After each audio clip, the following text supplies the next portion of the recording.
اور ڈیڈی ان کی فیملی سے بات کرے, ان کو بتائے کہ آپ کو ڈیڈی کے پاس فوراً کویت جانا ہے اور آپ ہی جانے سے پہلے شادی فوراً کرانا چاہتی ہے. اپنی عزت نفس اور وقار طلع احمد کے سامنے گواہی تھی. اب اگر میں نے شادی نہ کی تو پوری زندگی اپنی نظروں میں گری رہوں گی. تمہارے پاپا نے تمہاری ماما سے شادی کی ان کی رضامندی سے, اسی طرح سے پا کو بھی حق ہے نا کہ وہ شادی اپنی مرضی سے کرے.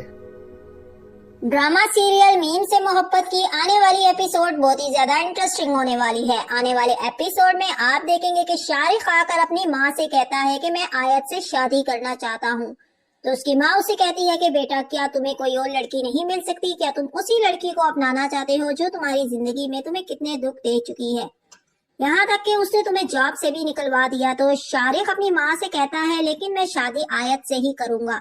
وہ اپنی ماں سے کہتا ہے کہ میں آیت سے بدلہ لینا چاہتا ہوں. تو شارق اپنی ماں سے یہ بھی کہتا ہے کہ آپ جلدی سے جائیے آیت کے گھر پہ اور میرا رشتہ اس سے مانگ لیجیے, اور آپ ان کو یہ بھی بتانا کہ میں کویت جانے سے پہلے یہ شادی کرنا چاہتی ہوں, اسی لیے میں پہلے ہی یہ شادی کر کے جاؤں گی.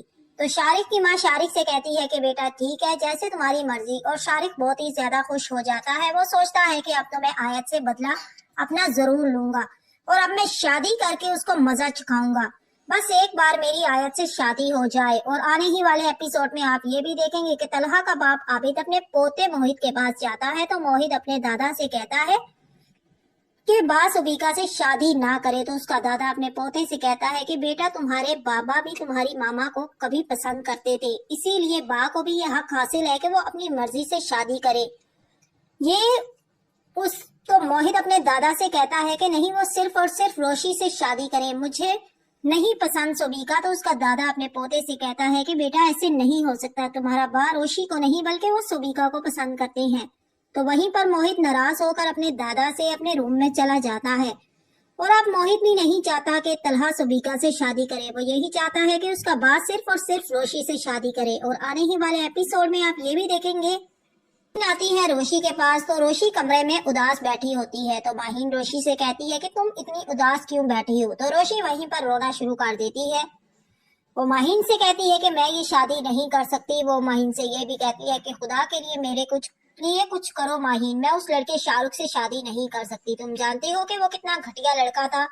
تو ماہین روشی سے کہتی ہے کہ تم جا کر امی اور ابو کو ساری سچائی شارق کے بارے میں بتا دو, اس سے پہلے کہ وہ تمہاری شادی شارق سے کر دے. تو روشی ماہین سے کہتی ہے کہ لیکن میں ایسا نہیں کر سکتی, تم جانتی ہو کہ میں نے اپنی عزت اور وقار کی خاطر طلحہ کے سامنے یہ قسم کھائی تھی کہ میں تمہیں بہت جلد شادی کر کے دکھاؤں گی, اور اب میں اس شادی کو کیسے روک سکتی ہوں. میں نے اب یہ شادی نہ کی تو میں طلحہ کی نظروں میں پوری زندگی گری رہوں گی. تو ماہین روشی سے کہتی ہے کہ لیکن تم فکر مت کرو, میں امی ابو سے بات کرتی ہوں. تو روشی ماہین سے کہتی ہے کہ نہیں, تم ایسا کچھ بھی نہیں کرو گی, مجھے یہ شادی کرنی ہوگی. تو ماہین روشی سے کہتی ہے کہ تم اس گھٹیا انسان سے شادی کرو گی. تو روشی کہتی ہے کہ مجھے یہ سب کچھ اپنی محبت کے لیے قربان کرنا پڑے گا, اور یہ سب کچھ مجھے برداشت کرنا پڑے گا. تو آنے ہی والے ایپیسوڈ میں آپ یہی دیکھیں گے کہ روشی کی شادی شارق سے ہوگی, بلکہ طلحہ سے نہیں شارق سے ہی ہوتی ہے. تو نیکسٹ ویڈیو کو دیکھنے کے لیے آپ ہمارے چینل کو لائک اور سبسکرائب ضرور کر دیں. اللہ حافظ.